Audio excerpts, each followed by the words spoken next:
Hello everyone, કેમ છો બધા? મજામાં ને?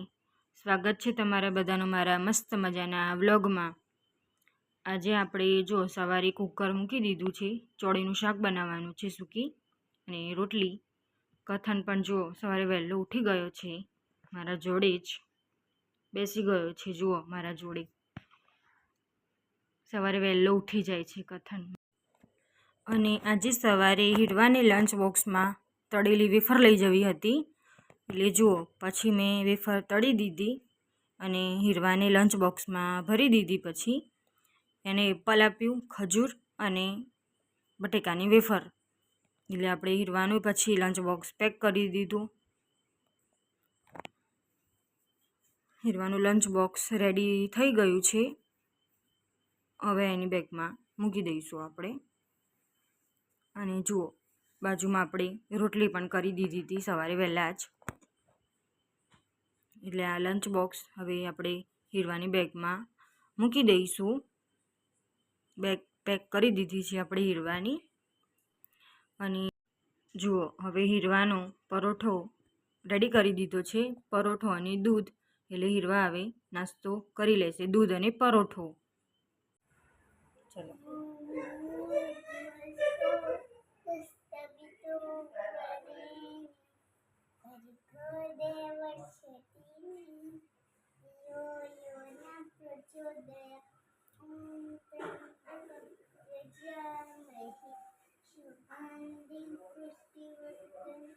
ઉર્વારુકમેવ બંધના મૃત્યુર્મોક્ષીયમામૃતા.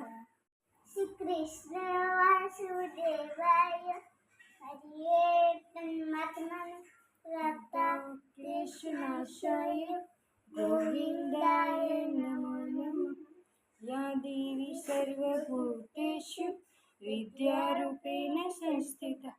નમસ્તસ્યૈ નમસ્તસ્યૈ નમસ્તસ્યૈ નમો નમઃ. મહાદેવ હર હર મહાદેવ.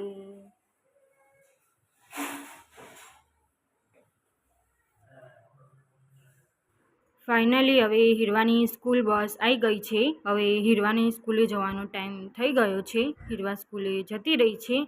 અને આપણે જો હવે જે ચોળી બાફી દીધી હતી કુકરમાં, એ આપણે વઘાર કરી લઈશું. આપણે એમાં વઘાર કરી લીધો એમાં મેં.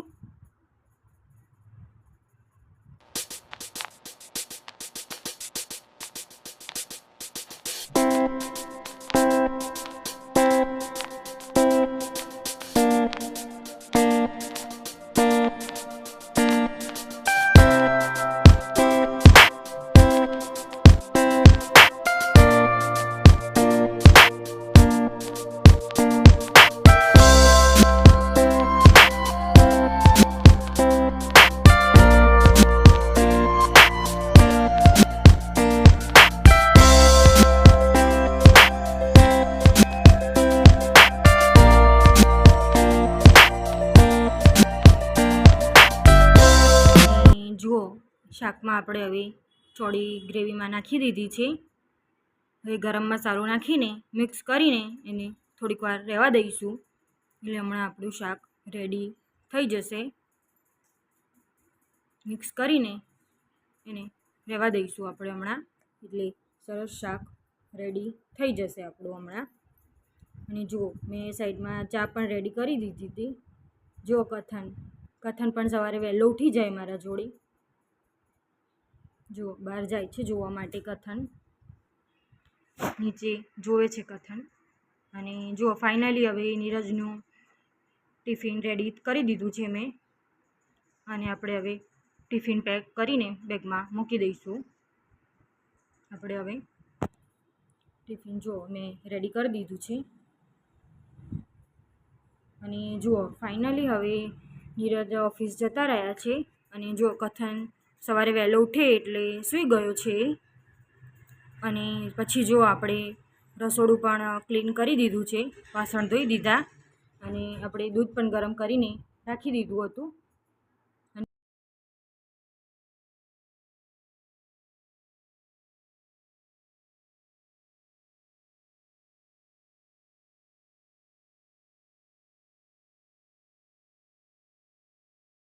અને જુઓ ફાઇનલી હીરવા પણ સ્કૂલેથી ઘરે આવી ગઈ છે અને જુઓ હોમવર્ક કરવા માટે બેસી ગઈ છે.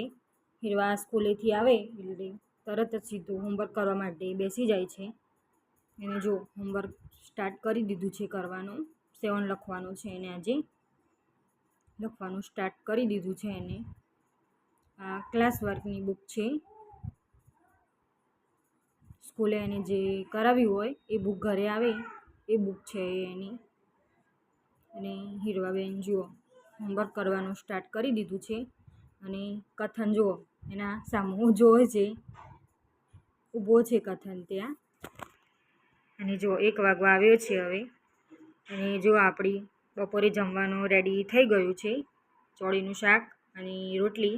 હીરવા જમવા બેસી ગઈ છે. કથન પણ બેસી ગયો છે.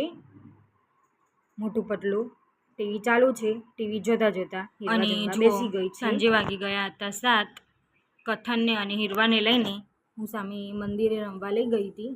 જો હીરવા રમે છે અહીંયા, કથન પણ સામે રમે છે અને ત્યાં મંદિર છે મસ્ત, એટલે ત્યાં રમવાની મજા આવે હીરવાને અને કથનને. એટલે જુઓ બંને ત્યાં રમે છે.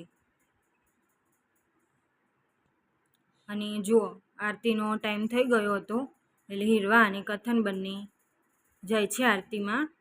બંને જુઓ ભાઈ બહેન હાથ પકડીને હીરવા લઈ જાય છે એને મંદિરે.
અને જો આજે રાત્રે આપણે બનાવવાનું છે ડુંગળી બટેકાનું શાક અને ભાખરી.